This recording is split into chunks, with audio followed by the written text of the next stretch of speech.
မနက်ကအိယာထားတယ်ကျွန်တော်ကမိဖို့ကြောင့်လည်းကြည့်လိုက်တော့အမေကရနွေးတဲဖို့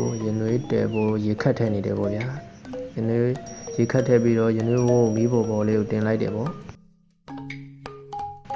မိဖို့မှာမိကိုလေးတွေကတော့တလူလူလွင့်လို့ပေါ့ကျွန်တော်တို့အိယာထားနေဆိုရင်ပဲကြောင်လေးတွေကအစာစားနေပြီဗျာသူတို့ကအစာတောင်းဖို့လူတွေကိုတညောင်ညောင်နဲ့လိုက်អော်နေတယ်အိမ်ကကြောင်လေးတွေကစာတောင်းနေရနေပဲထမင်းဦးတွေကထမင်းကိုကျွန်တော်ကြောင်သားခွက်ထဲကိုထည့်တယ်ပေါ့ထည့်ပြီးတော့သူတို့အဖြူသေးလေးချကြွေးကြည့်တယ်ဗျာသူတို့လည်းစားနေတာနဲ့စားကြကြောင်သားကြွေးပြီးတယ်ဆိုရင်ကျွန်တော်ကနွားတင်းကုတ်ထဲကိုလာနေပါတယ်တကားကိုဖွင့်လိုက်ပါတယ်တကားကိုဖွင့်ပြီးတော့နွားတွေကိုကြည့်လိုက်တဲ့အချိန်မှာနွားတွေကလက်ထောက်ခုံပေါ်မှာတက်နေတာပေါ့ဗျာအဲ့ဒီအချိန်မှာမီးကိုလေးတွေတလူလူလွန်းနေပေါ့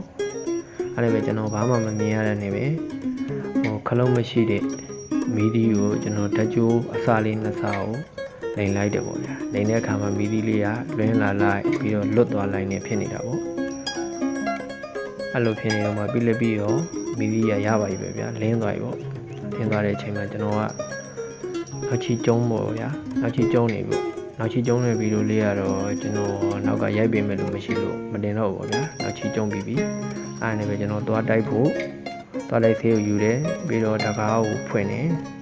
တကားကိုဖွင့်တဲ့နေရာမှာချက်ကကြက်နေလို့ဖွင့်လို့တိတ်မထင်ဘူးပေါ့ဗျာအပေါ်ချက်တစ်ခုကိုလည်းဖြုတ်တယ်ဖြုတ်ပြီးဆိုရင်ပဲကျွန်တော်ရေအိုးစီကိုရောက်တယ်ပေါ့ဗျာရေခတ်ပြီးရောကျွန်တော်သွားလိုက်သေးထက်